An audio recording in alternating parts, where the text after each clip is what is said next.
here for the town of Superior and have been for a little over a year now. We are just a little ways into the legislative session this year, so the Colorado General Assembly only meets from early January till early May of each year, and during that time it's a full-time job and we go and spend the whole day down there. And then the rest of the year we go off and do other things. I'm an attorney by practice, and so we just got through the long period where we didn't see each other all the time, and now we're easing back into doing legislative work. It's been a interesting session in a number of ways already so far. A lot of what's happening right now in the early stages are less sort of any big accomplishments and more sort of feeling out, okay, where are we going to be able to work and where are we not going to be able to work? What ideas are going to be able to have some success and which aren't. And in Colorado right now, a lot of that is based on the fact that we have a split legislature. So we have a Democratically controlled House and a Republican-controlled Senate. And so for any bill to become law, you need some degree of support from each party, and both parties have ideas of things they'd really like to see happen that they throw out towards the beginning of the session just to sort of see, and a lot of them, the other party says, no, actually we're not interested in that at all, and that part sort of simmers down, and then we wound up with, okay, where can we come together and work on things? And the truth is, most bills in the General Assembly are in fact bipartisan and do pass. So last year, over 60% of the bills that were introduced passed, which means they had at least some degree of support from both Democrats and Republicans. And I've forgotten the number. I think I passed 12 bills last year, all of which required some degree of Republican support. I think it was most of any new lawmaker. But most of the work sort of is bipartisan and is sort of evidence-based, and we sit and we work together and we make the compromises and we do some pretty good work. A lot of that is on the lower profile issues. On the sort of most high profile issues, and some of the ones that people care the most about are often some of the ones where the parties are not necessarily in the same place, and we'll sort of see where that is. As I said before, right now in the rest of the district, some of the biggest issues, my district, I represent Superior, I represent all of Broomfield, and I represent part of Erie. Sort of issues around oil and gas development are very important to the citizens there. And they're important to folks in other places, to be clear. But once the drilling sort of comes into your neighborhood, it really attenuates how much your citizens are paying attention. But those are also some of the issues that are hardest to make progress on. And right now there's a bill that's very important to a lot of my constituents that's being debated right now that would prioritize public health and safety with respect to oil and gas development. It is literally the hearing is going on right now. Terry's going to be listening on her phone over there, which is totally fine if you want to. But we'll see a lot of the things that we work on along those lines. We'll get support from one party or the other, and a lot of the legislation my constituents would like to see in that area have wound up going to either starting in the Republican Senate and not passing there, or starting in the Democratic House, passing there, and ending in the Republican Senate, which again, Terry can tell you about because she works with Senator Jones, and he does a lot of work in this area, but has been stymied to a large extent. But I'm also still working really hard on trying to see what we can get done this year. And, for example, I'm working on a bill with the majority leader, Casey Becker, who is from Boulder, in the House, in the area of forced pooling, and we're having some pretty productive conversations. I think there's a good chance we'll get something done there this year. Forced pooling is the process where even if you own the mineral rights on your property and you don't want oil and gas development to happen, somebody can come along and force it to happen to you anyway. It's sort of like eminent domain except for oil and gas drilling. And we have some very loose laws in that area in Colorado versus other states as to how that can happen. And the process is very confusing, especially if, like what happened in the Wildgrass development in Broomfield, you're just a homeowner. You don't own a farm, you don't own a ranch, you don't have, a lot of acreage, but you do own the rights under your home, and all of a sudden you start getting these notices that you need to file a, XYZ form by this time, and you don't really understand what's happening to you. And so we're trying to work on reforming that process to make it actually one that makes sense in the modern world, where some just normal people get force pooled that way. Another thing that I'm working on, and is going to become a big thing we work on next week, is paid family leave for all workers in Colorado. Right now, in most of the United States and in Colorado, there are plenty of folks, mostly lower income workers, who have no access to paid family leave, whether it's they have a child themselves, their significant other has a child, they have a sick parent, they don't have access to leave to go and be a part of their family. And I and a lot of other folks think that should be the case. So we have a bill that's going to be heard next Tuesday in the business committee that I sit on to try to provide paid family leave for all citizens, all workers in Colorado. It's another idea that I really like the chances of in the Democratic House. I'm not so sure about the chances in the Republican Senate. I can't, say put it on your calendar. Paid family leave is coming next year. We'll see what happens. But it's an important idea, and it's one that a lot of folks, it's really, really important to them. It's one of the things that it's the thing that I worked on the most, where the most people wanted to come and reach out to me and talk to me about it because of how important it is to them and their families. And I personally, I have a 4-year-old and a 2-year-old. That is very hard. And my wife and I both have really good family leave. We both work at law firms where the policies are really good. And even when they're really good, being a parent of young children is very, very hard. So I can't even wrap my head around the idea of having to be back at work 2 weeks after you've had a baby. And that is actually, that is the truth for some of these, for some people who are lower income. There's no possible way, even if there's the FMLA, which we were just hitting the 25th anniversary of, which is the federal law that guarantees unpaid leave to most employees. But if you're working a relatively low income job and all you can afford is paycheck to paycheck, especially with the cost of living right now, you don't have a mechanism to save up 3 months' salary, once you find out that you're having a child. You need some kind of mechanism to step in there. And so I'm working on that as well. I am working on some legislation related to domestic violence and the financial consequences of domestic violence.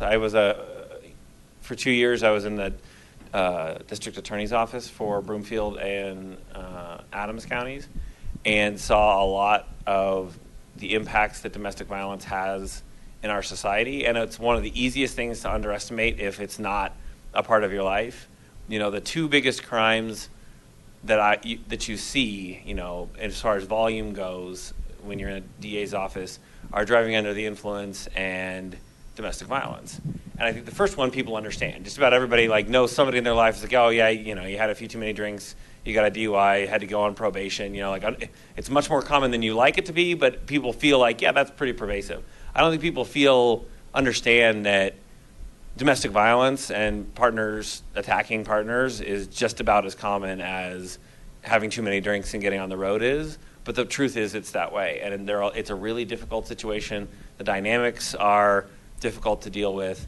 And I'm not working on anything right now on the criminal side of it, but I'm working on some things on the civil side to try to make sure that victims of domestic violence who do want to get out of the relationships they're in are on a better financial footing when they do, through the family law side and through the civil law side, to try to get in a better situation. Because the truth is, there are plenty of people who are victims of domestic violence. They know full well that they are, but they don't have economic options other than staying with their abuser. I mean, it's not always men; it's normally men, and it's a man who has a job and is the breadwinner, and you have a mom with a couple of kids who are economically dependent on that man. And the road to, it's easy to think, oh well, you should just leave him. Well, you leave him, and then that's your whole source of funds, and you got to take care of your kids. And the number of victims who I had very sober conversations with, where they would do anything to be out of that circumstance, but there was no path. There was no way for them to get from where they are now to financial independence, were a lot. And that's a really sad story, because you're just sitting there being a criminal prosecutor. You can't offer them any resources, but it's also kind of a shame, because that no matter what you do in this case, there's a good chance this person's going to get caught in that cycle. Those are some of the things that I'm working on personally. Big picture issues, we're going to have some interesting debates this year about how we prioritize our funding. We're in a position where because of the way our Colorado Constitution works, we've chronically underfunded a number of areas in our state, including transportation and our roads, and how to mitigate all of the growth that we're seeing right now with respect to traffic, but also education. And our voters told us that education funding should be at a certain level, and we've been chronically below that by hundreds of millions of dollars a year. And, our Constitution hasn't given us a lot of options that way. We're in a really interesting situation right now where the federal tax cut bill, there's the federal law that was passed that's going to cut federal taxes by $1.5 trillion over 10 years, of all things, actually is increasing revenue to the state of Colorado, because what it did was make more things taxable than they were before. It took away some deductions and credits, but then lowered tax rates, temporarily if you're a middle class person, permanently if you're a corporation or a wealthy person. But that's neither here nor there. But our income tax rates didn't change in Colorado. And so since our rates are the same and the base of taxation is bigger, we have a few $100 million more that we're going to get in the next budget year than we thought we were going to. And one of the debates we're going to have is what to do with that. There are some people who would like to put all of that into education and invest in our children. There's some who would like to put it all into roads and invest in transportation. There's some people like myself who say we should probably strike a balance because we're falling behind in a lot of areas, and we should, invest in all of those things.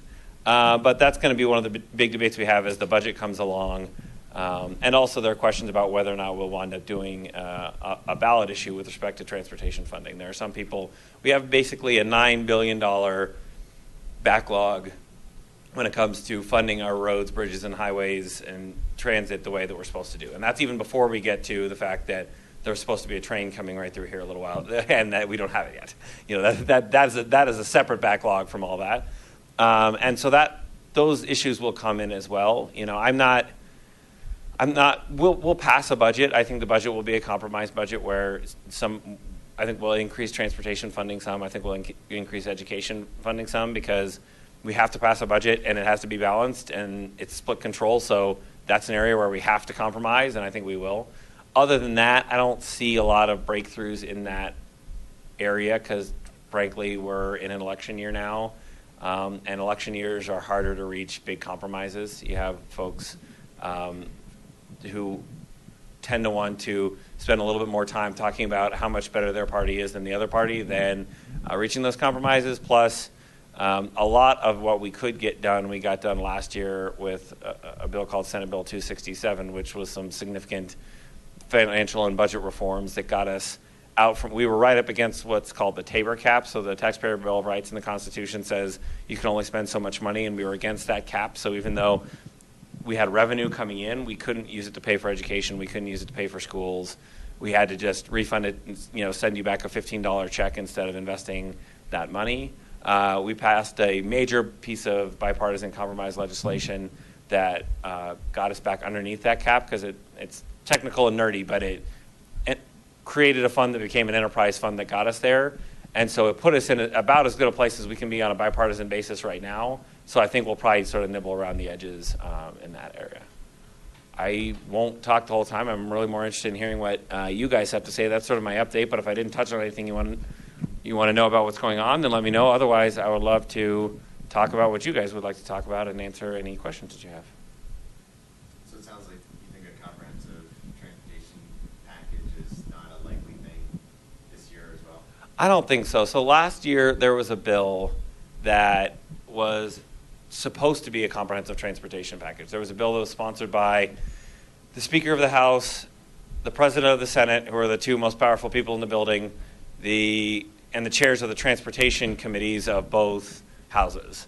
And it would have sent a ballot issue to voters to present a sales tax to fund transportation.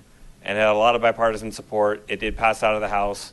It had the votes to pass out of the Senate, but it went to it passed out of one state Senate committee and went to another state Senate committee and was one vote shy there and died there. At that time, and in the interim period, the Denver Metro Chamber of Commerce had basically said, and they're one of the driving forces behind trying to get more transportation funding and having a ballot issue for it, said that they just want to go straight to the voters instead of going to the legislature. Even the bill we had wouldn't have gotten that funding directly. It would have sent the issue to the voters, but the politics, it was so bruising, and there's no reason that it was going to end. There's no reason to believe it was going to end differently, that they think they're probably just going to collect signatures and do it that way. And anything else versus just what we do with the budget, again, a lot of the argument is there's some folks who say, okay, take all of the additional money we have and some money we're spending on things like providing Medicaid to Coloradans, take all that money and pour it into transportation. Those ideas, slashing Medicaid or not funding education will never make it through the House. And so I think there'll be some kind of, I think there will be some more money for transportation that comes out of the budget process. It won't be nearly enough to start actually addressing, it won't answer the question. It'll be sort of like we did last year. Last year we found some more money in Senate Bill 267 for transportation. We addressed part of the problem. I think we'll start to address a little bit more of it. We won't solve the problem, and so I think that'll wind up going down the road, and the question will be, is there a ballot issue this year? And if there is, does it pass? If it does, that changes the whole, the sort of whole discussion. If it doesn't, then we're back to where we are now, and then I think that's when we sort of reopen and also then I guess it depends on by then we have a new House and a new Senate and a new governor, and so all of the current expectations that we have right now as to what the state of negotiations is will be completely different, because no matter what, we'll have a new governor, and we won't know who is in charge of the House or the Senate until elections happen later this year. Is the White House infrastructure plans and what I heard was a proposed increase in the federal gas tax something that you'd be better off waiting for anyway? To be clear, I've read media reports about the federal plan. I haven't read the actual federal plan itself. I think that any additional assistance in highway construction from the federal government, I'll take it. One of the biggest challenges of what I've seen of the federal plan is, first off, traditionally a lot of federal programs where the federal government provides most of the money, and you need a local match, for Medicaid. Most of the money comes from the federal government for the Medicaid expansion. Vast majority comes from the federal government, a little comes from the state. What I understand of the current, and again, I don't think there's even a bill, but sort of the Trump administration outline is that the majority of the money has got to come from local spending, and then they'll match, like 80% is local and 20%. And so us coming up with that 80% is a little bit better than having to come up with 100%, but that's still most of the money. And also there's some language in there that prioritizes states that have a dedicated revenue stream for transportation funding, which that actually might influence the conversation about whether folks would vote for that. If it's not just we need a dedicated source of transportation funding because it's a good idea, but also because that's going to allow us to unlock more federal funds, that could be a part of the conversation. But I think part of it is, the truth is right now, if your strategy is wait for Congress to solve your problems, you're going to get frustrated in almost every aspect of your life. You know what I mean? And so we're going to keep an eye on it. And I think that there are ways that it could be helpful. And again, if the federal gas tax, leads to more funds flowing in to help our highways, I think that part is great. But right now, none of our conversations we're much more worried about federal cuts to healthcare and just breaking even than we're thinking that there's some great influx of revenue coming. But we always have to be responsive. It's still a relatively new administration. It's a relatively new Congress that's getting their feet under themselves. And we do realize all the time, we plan as if the way things are right now are the way things are going to stay. We always have to realize we have to be nimble about how we respond to things. Whether it is, for a while it was threatening to get rid of Medicaid expansion, which means we have to decide to either throw a bunch of people off their health insurance or come up with a ton of money that we don't have to pay for it, or on the flip side of tax reform, right? Like the federal impacts of tax reform really concern me with respect to the federal government, but the bill was passed and suddenly there's additional revenue to the state of Colorado, and now we've got the sunny side over here. So I think the short answer is no, we're not just going to wait to see what happens, because right now, Congress is so dysfunctional in so many ways that it's not prudent, but we also need to be cognizant of it, and we'll always be paying attention. You know, as property prices have gone up, the counties have gained quite a windfall in revenues, my perception. I don't know if that's true. Is there any way to extract county tax revenues for a statewide transportation initiative or even a regional? There's a couple questions. A couple points on that. First off is the county commissioners would come after me with pitchforks and throw them at me. You know what I mean? Like any county revenues, if I said I'm going to, the counties and the cities and the local governments, and the trustee would probably tell you, are already frustrated by the number of things that we tell them that they have to do without giving funding for it. Mm-hmm. But the second thing is, and it's an important thing to realize, is the impact of something called the Gallagher Amendment in the Colorado Constitution with respect to those increases in property values. Because the increase in property values in Colorado have been much more steep on the residential side and the home side than the business side. And our Constitution requires that the amount of property tax that is paid by commercial property and residential property stay even all the time. And so what happens is, as the property values go up in areas like this, the rate that you get taxed is actually going down. So your assessment rate, so basically, and again, this is going to be nerdy for a second, but it's my kind of nerdiness, so I'm going to take you there. The way your property taxes get calculated is the assessor gives a value to your home, which you can contest or not contest, and then that is multiplied by what's called an assessment rate to see how much of that value you're actually going to have to pay tax on. For the last decade or so, that was 7.96%. But residential property values have been going up so much that to keep that ratio, that was dropped from 7.9% to 7.2% last year. It's predicted that next year we're probably going to have to go down to about 6.1%. And so the windfall that you would expect from having those property values go up is being automatically ratcheted back down by the Constitution through the Gallagher Amendment. And so there isn't that same sort of windfall. And where that effect really hurts is in areas that are not seeing the kind of property value growth that we are. Our governments in this area are still doing okay because the rate is going down, but the overall value is going up, and so you still might come out ahead or break even. In rural communities, this is just devastating because in rural parts of the state where they're not seeing the atmospheric growth, it's one statewide calculation. They're getting ratcheted down also, but are not seeing the growth. So they're seeing actual decreases in revenue to fund fire districts, counties, and those sorts of things. And so it's become a sort of bipartisan, we really need to have this conversation issue right now about the Gallagher Amendment, because it was designed to sort of basically be a mild balance in how assessment works. Because residential property values have gone up so much in this state, it has really put a ton of pressure on funding to local governments.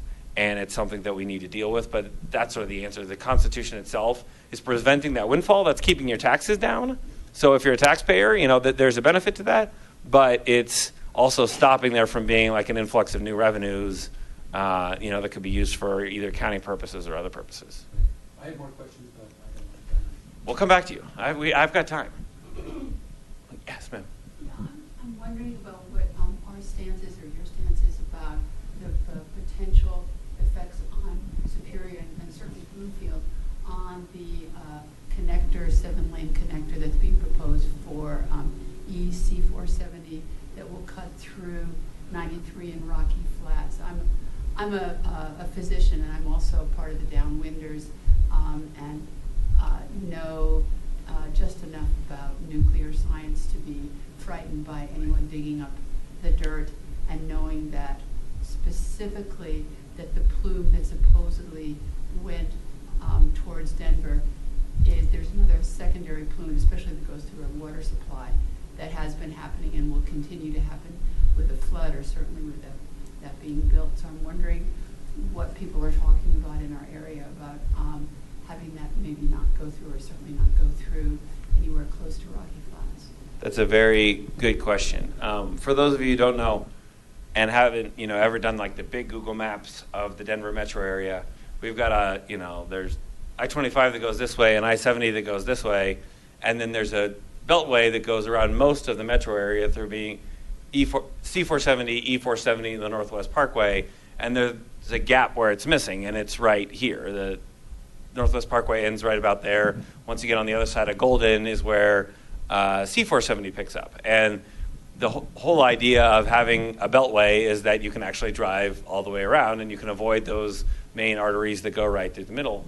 But there are some complications in the idea of closing that loop. Some of them are related to the environmental concerns you mentioned, but there are a whole host of other concerns too. So there's some people who want to see this get done more than anything else in the world because they think the economic and traffic, relief opportunities are so great that there's no sense in having, 80% of a loop. Let's have a loop. There are some people in Golden and, probably in Superior and some other areas that the increase in traffic scares them, and then there's also the environmental concerns. I am not, much more than I do about the health effects of doing this anywhere near Rocky Flats. I know, I have a novice knowledge of that. What I do believe to be true is that if there was going to be a project like this, they would have to do an environmental impact statement and get clearance for that. My hope is that it would be thorough, but I don't think I'm going to be able to give you, you have your concern, and no matter how it's done or where it's done, there's going to be a public impact comment. You're going to know a lot more about, okay, what's safe and what's not safe to do with respect to Rocky Flats than I am. And what I would say is I can help you stay involved in it. I both am not, the state legislature right now is not involved in those conversations. There is a Jefferson Parkway Authority. A lot of local governments around here are involved in it. There are people who are trying to work towards that, but we don't make that decision at the state level. But there will be plenty of opportunities for public comment and input, and I would stay engaged with it. Well, I definitely am, and I'm not nearly as engaged as a lot of the fine people in our area. But I would say, for instance, I don't have any faith at all in the government in terms of any of the research that they've done so far. For instance, when you look at, this is real quick. Sure. You look at radiation. When they researched they said there was no radiation ill effects in Candelas, they only looked at gamma radiation, which is not plutonium. So the whole environmental impact study that was done and that's approved by Jeffco, et cetera, has nothing to do with plutonium, which is alpha radiation. I could go on, and I certainly Right. won't take your time up. But given that I don't have faith in the developers for developing environmental impact statements that will save our water supply, and as well as our soil, as you go along in your duties, if you have a way of, there's a lot of scientists so much more brilliant than I am that have been working on this for decades, to use us rather than to accept an environmental impact study, which may or may not have anything to do with the reality of what's going to happen to our kids. I mean, I've met so many people from Arvada who have the weirdest, rarest cancers that I'm trying to help take care of that have everything to do with radiation sensitivity. And there's enough in our area as well that we need to be more proactive than just accepting the classic environmental study. I mean, that's the science. So if you can help in that way, think a little bit more than this just could be an environmental impact study. Another one is going to be, okay, they said it was safe in Candelas, but they didn't even do the right one. And I appreciate all that. And again, your education level is well beyond mine on these levels. What I would say is, again, right now, this is a conversation mostly among the local governments that are in this area. If for some reason it got escalated to the state level, say somebody was frustrated and they really wanted this to happen, and there was a state bill to sort of force it to happen, then it would hit my desk. I'm aware of how strong the feelings are on this. The number of town halls and meetings and constituent outreach and talking to scientists and things that, the kind of things you talk about that I would need to understand before something that would have such a profound impact on this community would be massive. I'm not doing that right now, but the reason isn't because the things you raise aren't important. They absolutely are. It's that right now this is a local government conversation, but I'm happy to read information that you send me, stay informed, and know that if it ever started to get elevated, I would beg for and demand to get more information because it's such a major decision for this area. Who else? Yes. Do you know anything about a superintendent's bill to redo the School Finance Act of 1994? So I don't know specifically about what a superintendent's bill to do that. There is a interim committee. No, that's not. It's not coming out of that. So that's what I know. There are plenty of people who would love to redo the School Finance Act. Many of them would like to redo it in different ways. I have not heard anything about it. I don't sit on the education committee. That's where that would go. But again, I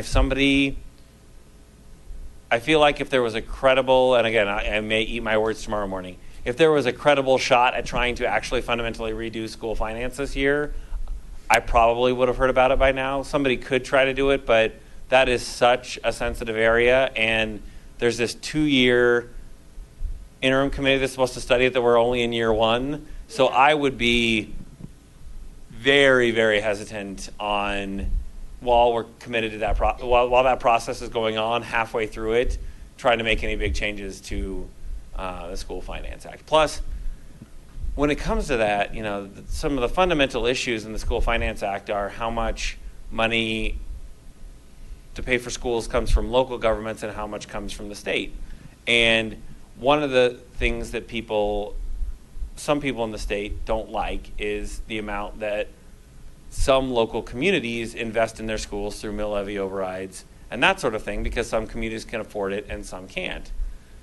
Those are really difficult issues. I think we should actually have enough education funding to provide quality education for everybody. You know what I mean? Yeah. But I'm also very sensitive to, most of my district is Boulder Valley schools. The Boulder Valley voters have been very, very supportive of public education. I'm also very wary of, as long as we're falling down at the state level, as long as we're not providing enough money for a great education for every kid, of anything that says we're going to try to solve that problem by telling parents in my community, you can't invest more in schools even if you want to. And so I think that part is going to be very difficult, because I do think that, I used to be a prosecutor in Adams County.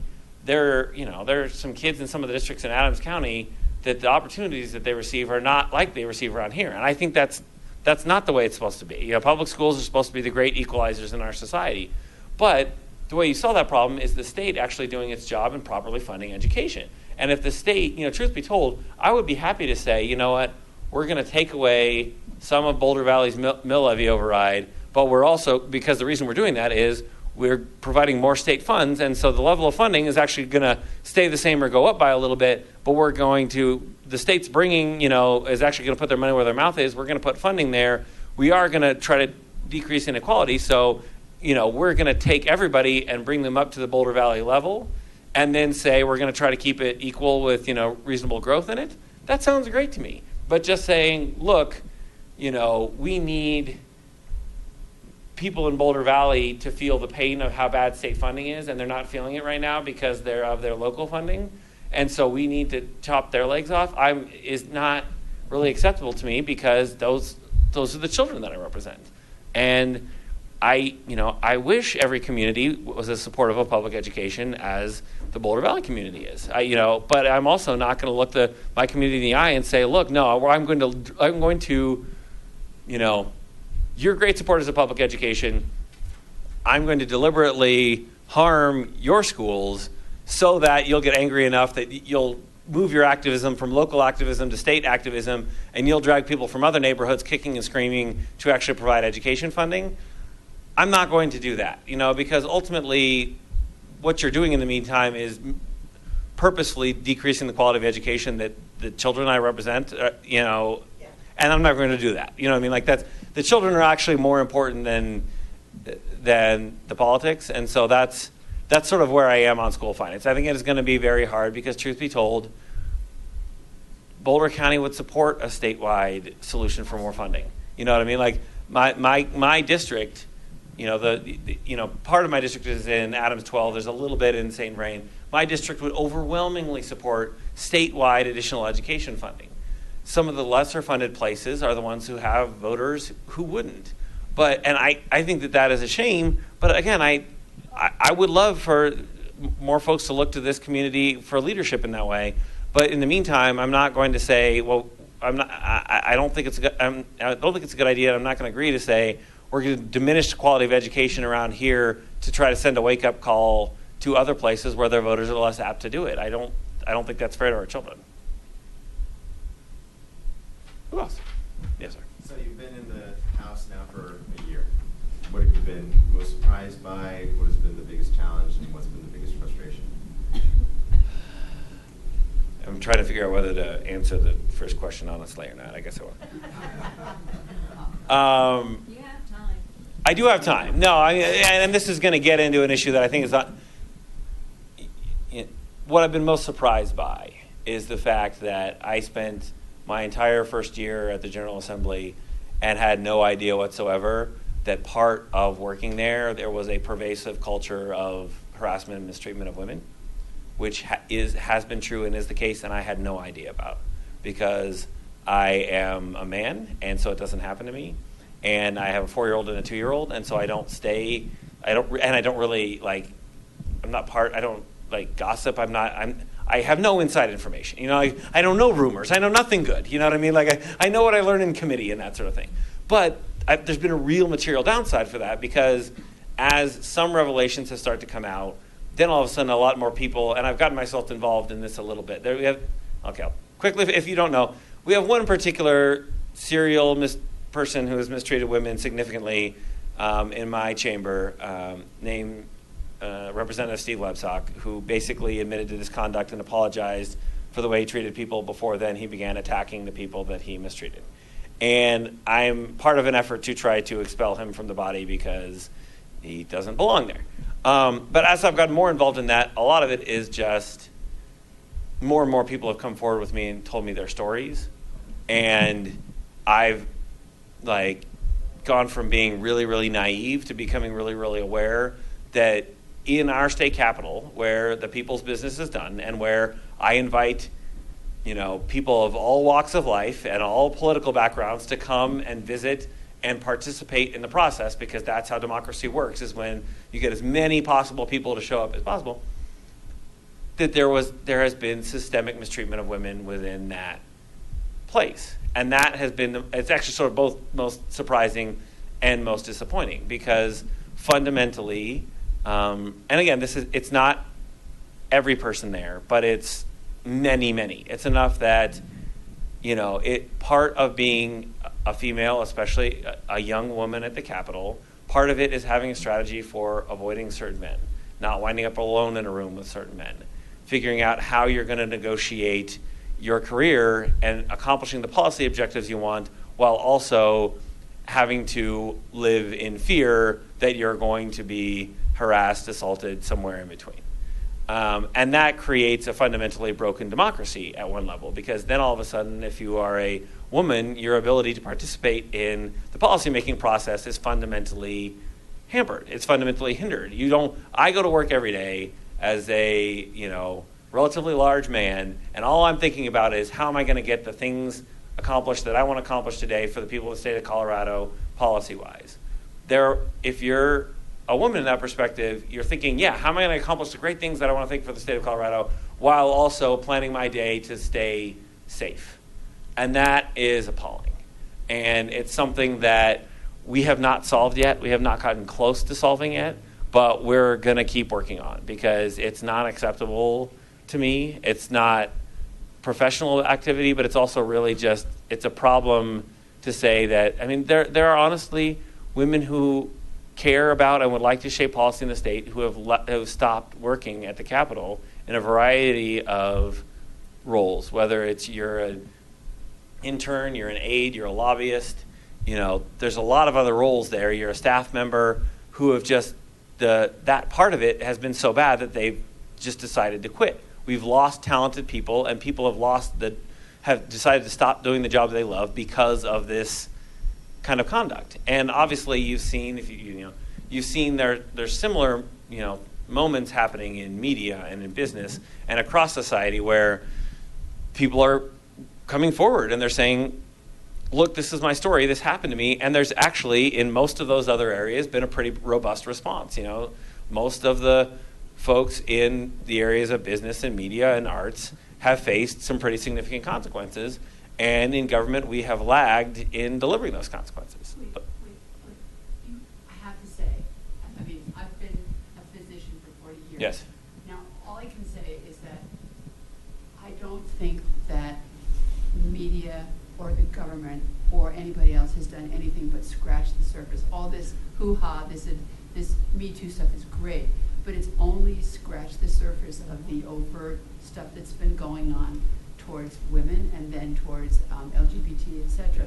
But if you're just taking women towards women, and then there's the covert stuff that we don't, when I was growing up, I didn't even know about, but is so obviously demeaning and makes my ability to take care of my patients, et cetera, a lot less. So as you go about it, just think about you're just beginning to get the surface, because there's so much more underneath that of injustice, not just for women, but let's take women for starters. I appreciate that.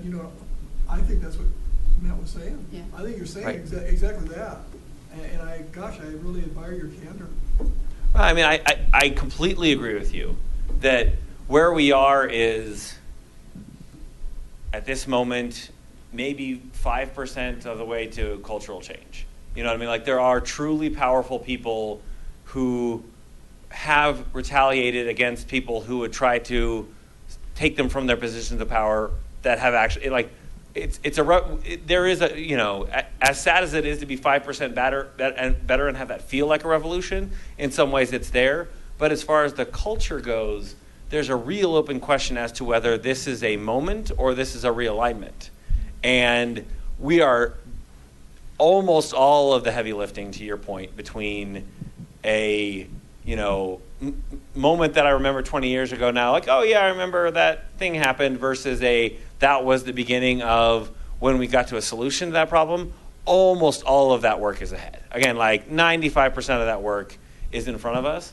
But, I'm among those, and I encourage just about everybody to be among those, to say, let's keep doing that work, and you have to be accountable for it. And it involves hard conversations. It involves awkward conversations. You know what I mean? A lot of questions, okay, how far is too far? There are people who say things at the Capitol like, oh, does this mean I can't hug people anymore? No, of course. If they're okay with being hugged, of course you can hug people. That's not the same thing as serially mistreating women when you're in your office with your door closed, right? And nobody likes talking about that stuff, but it's the fact that we don't talk about that stuff that has allowed it to continue on for decades and decades. And so, I am not, neither you or I nor the people in this room can single-handedly solve that process. What we can be is the best possible influence in our world in that respect. And that's basically what I am trying to do right now. I'm trying to be the best possible influence I can be down there at the Capitol, which is, again, it's filled with political actors. Political actors are traditionally very cautious. They don't really want to push the envelope on things like this. And I'm spending a lot of my time telling people, like, no, this is an envelope worth pushing. This is injustice. This is mistreatment. This is harassment and assault. This is, I've had nobody come up to me and be like, actually, just look the other way. Nobody comes up to me and says that. But the work is not, everybody down there admits that this conduct is wrong. There's a huge difference between saying the conduct is wrong and I am willing to do the difficult, awkward, messy work of solving it, which, again, I completely agree with you. The vast majority of it is ahead of us and not behind us. I'm going to go back to something positive, because that part is, No, thank you. Yes.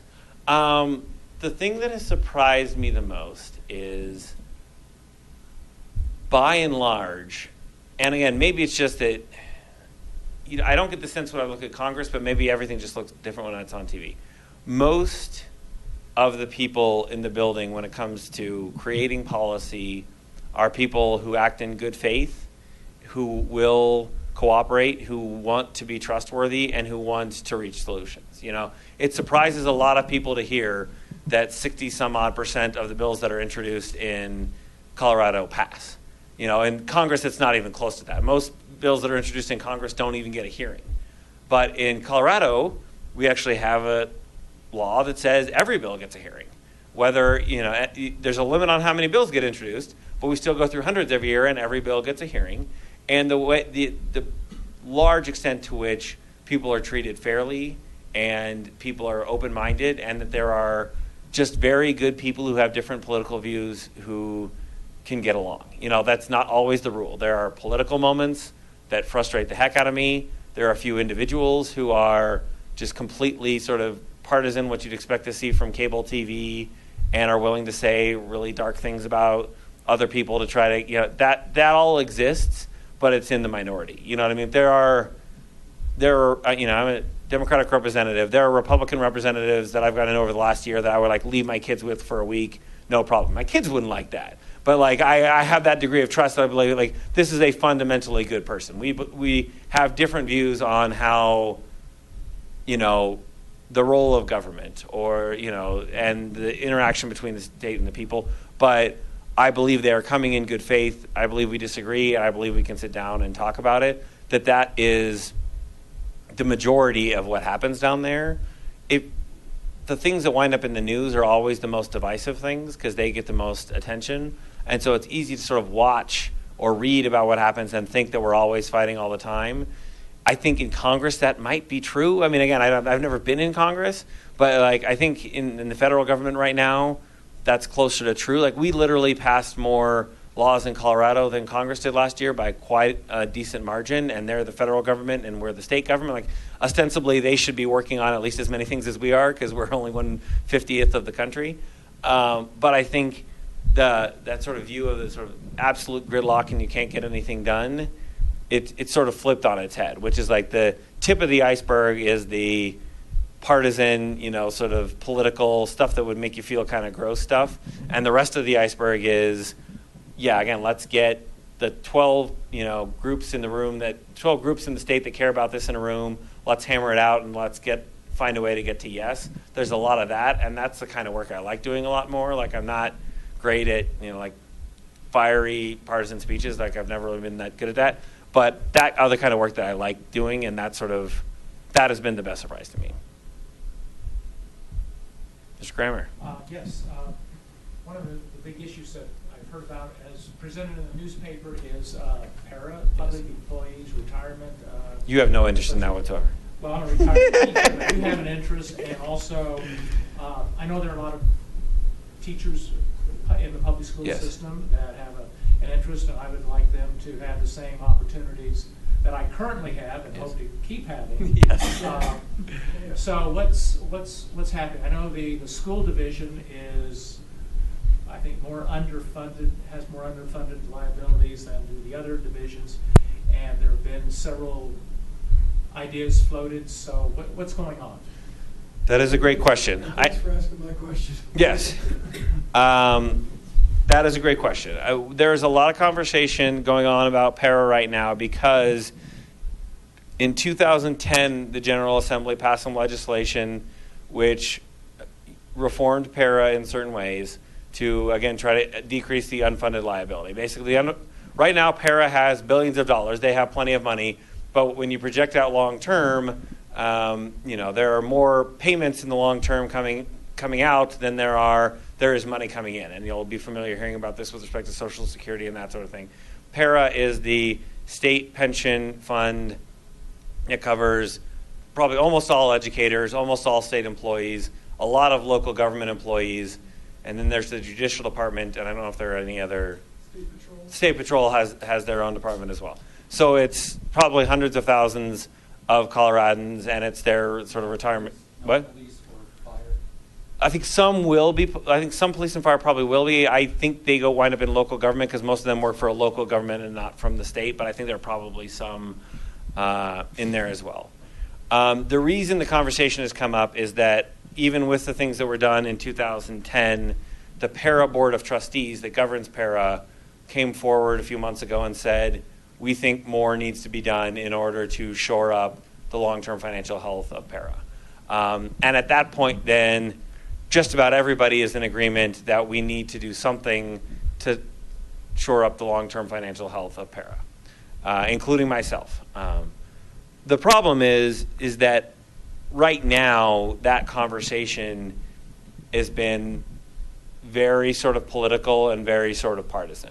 You know, there are some very prominent interest groups, actually really one very prominent interest group that is fundamentally is against public pensions and fundamentally, draws a pretty hard line as we should get rid of defined benefit plans and everything should be a defined contribution, which is more like a 401k. You have your own account, you pay into it. There shouldn't be public pensions anymore.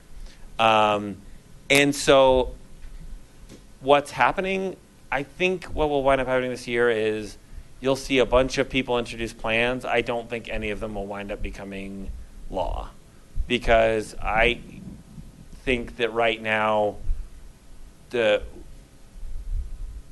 I could be wrong, but I think that, what you need to do with something as big as Paraform, because there's so many people who depend on it, and it is such a big deal for the state, you need to have that reasoned, evidence-based, conversation. And right now I feel way too much politics and way too much, people are running like political ads about how para is a disaster, et cetera. And in that environment, I don't think you're not going to get engagement from people like me and my caucus on doing that. I think there is a calm, rational conversation to have about the best way to move forward. I think this is an area where we're going to have to reach consensus because everybody agrees something needs to happen. Right now, the politics of it are a little too strong for me. Like, one of the things that I've said, and to give you some background, my aforementioned mother and father-in-law who live in Louisville, my father-in-law is a para-retiree. My father is a Arizona State Retirement System retiree, which is the Arizona version of para.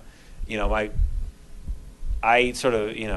wife and I are both attorneys, but everybody in the generation above us are pretty much all public educators. So I take how we treat public educators really seriously. Right now, what I tell people is don't worry at this point. One of the things I don't like about using para as sort of a political football is there are a lot of people who are on para or who are about to be on para or about to decide if they're going to enter the teaching profession who need to make an educated decision. And when you hear this wild proposal over here, that wild proposal over there, you don't know how seriously to take it.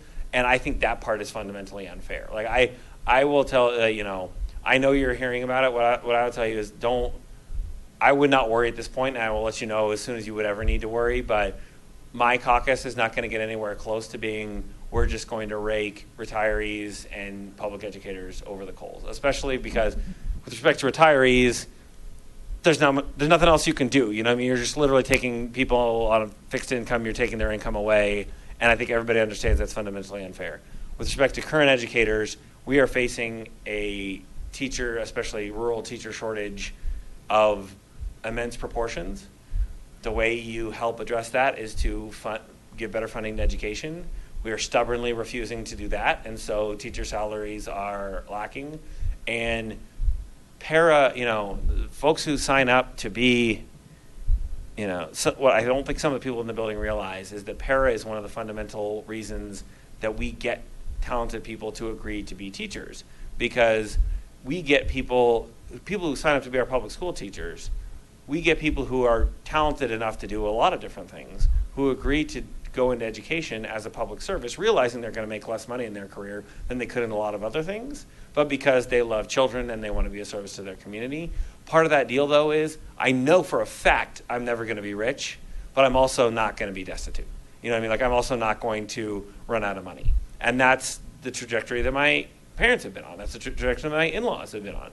And if you start to threaten the para on the back end of it, when I'm a retiree and now I may not have the ability to actually go out and throw myself back into the workforce when I'm 78, you're going to get people even on the front end who don't. That's the deal we make with public educators. We get thousands and thousands of talented people who could make more money doing other things, who agree to be teachers or who agree to work for the state, who agree to be social workers, who agree to work for government and to make less money, but they also feel a financial security with it. I'm comfortable having more modest means, but they're going to be reliable to me. And we need to deliver on that promise. Otherwise, we're not going to be able to deliver all of the things that we do.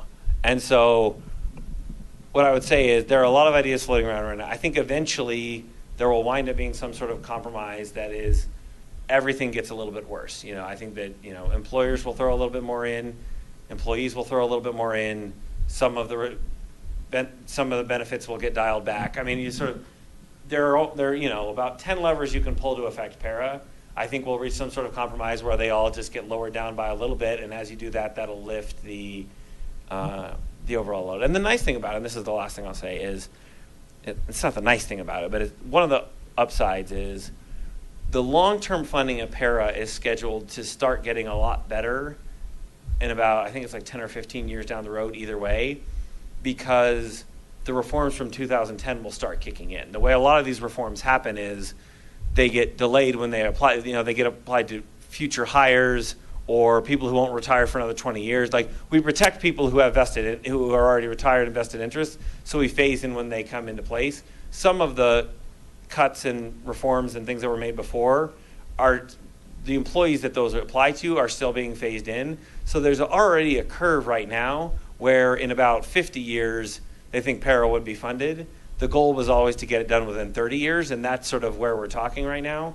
But it's not just that para's funding level is not on a downslope right now. It's sort of it's tucked down a little bit, but is scheduled to go back up as more employees are already subject to the more limited benefits that are already baked into the cake that already happened in 2010.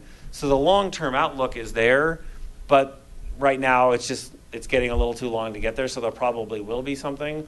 But, the truth is, our caucus, the, sort of House Democratic caucus, and we're in the majority, are not going to get anywhere close to fundamentally breaking the promises, or at least, I'm not, and from the conversations I've had with my colleagues, we're not going to get anywhere close to fundamentally breaking the promises to either educators or to retirees who've already served our state. Yes, sir. So, according to your website, you're on a local government committee. Yes. Right? Do you participate in that much as a percentage of your total time? So I'm on 3 committees. They all meet roughly the same amount of time. Local government has a little bit lighter of a duty, but conversely, I participate in those conversations a lot because it's what I do for a living. So I'm a public finance attorney. My clients are almost all either local governments or financial institutions that interact with local governments to participate in mostly like bond transactions or other financing transactions. So I've spent, other than the 2 years I was in the DA's office, my career in local government law. And so I actually wind up getting really into the weeds in those conversations. So we have of my 3 committees, finance probably has the biggest workload, then business, and then local government. But I'm probably most involved in local government and finance because those are sort of the areas that I work in. This is the perfect question. Yes. So Try to stump me on local government. I'll take it. Well, so under the purview of the local government committee are like school districts and fire districts and the like, right? And how they function. Yes. And how, okay. So has that committee ever considered reviewing the organization of fire districts to ensure that the costs and services that they provide are being efficiently managed across the state? And as an example, we are serviced by Rocky Mountain Fire District. There was a bond measure introduced, I think it was 2006. It was a year that had very, very low turnout at the county level, and within this, sort of shadowy fire district thing, the voters passed it, but by a very small amount. But now they are collecting like 21 mil. Mm-hmm. It started out at like maybe 16 or 17, and they had the option, their option to increase it. So I don't think they're affected by Gallagher. So they're raking in the 21 mil on ever increasing property values, which is basically Superior. And then that money goes to fire stations that are way outside of the town's, boundaries. And there's a lot of people who feel like, wow, we're spending a lot of money, for them to take care of areas that aren't paying their way. So, any thoughts about Sure. reviewing fire districts and how they're organized and funded? Sure. They definitely are. Anybody who uses property taxes is affected by Gallagher, but if you increase your mill levy, that's a whole separate story, right? Like that's the tax rate. So after you do that calculation of the value, then you multiply that by the mill levy, that's how you get your rate. So if you increase your mill levy by 25%, you're going to wind up with more money. Most of the answer is the fire district has an elected board, and they primarily should be accountable to voters. And if they're mismanaging it, I would go and talk to them at least as much as you talk to me. Fire districts are more autonomous than there are other kinds of special districts that there's a little bit more municipal or county oversight. You know, if you have I'm sure Rock Creek probably has a metro district. I don't know for sure. Right. So Rock Creek, you know, that there's several metropolitan districts that are also kind of special districts that are there. They operate subject to a service plan by the town of Superior, and the town of Superior looks over them and says, "Look, you know, here's the four corners you need to stay in," and they can send some lawyers down there to stop them. Fire districts generally operate with more autonomy. There's no oversight The state, I mean, of the board. of not much more than a school board. Like as long as they're operating within what the state says under law you're allowed to do, they're oversight of the voters. You know, like that's sort of School boards get a lot of oversight because parents care Right. about education. Fire districts basically kind of operate, you know, in the shadows, for lack of a better word. You know, it's not. I mean, we have 2 fires every 10 years. Most of their calls are, you know, cat in tree or maybe accidents, not only in town, but they roll on accidents in other districts, fire districts, Louisville, North Metro, you know, and those districts respond to calls in Superior and in the Rocky Mountain Right. Fire District. And so it strikes me that it's worth looking at, you know, how effectively our tax dollars are being utilized, because I think it's really hard to track. How many times did Louisville roll into Superior? How many times did Rocky Mountain roll into Louisville or other places? And, you know, because we probably, Superior taxpayers, what was the number? We give as much money to Rocky Mountain Fire District as we give to Boulder County. would I not think surprise it me. was- That sounds about right. Yeah, Yeah, I mean, it was a huge amount. right. What I would say is this: where I would start, especially with your specific concerns, is that your fire district is subject to the Colorado Open Records Act, which is not, and they should on their website at this point have their policy on here's how you actually submit a records request to them, because we did some core reforms a few years ago. I was not at the General Assembly at the time. Where I would start is with your specific questions on those sorts of things, asking them. The truth be told, you know, But the local government committee, no interest. it's not that we don't have interest. It's that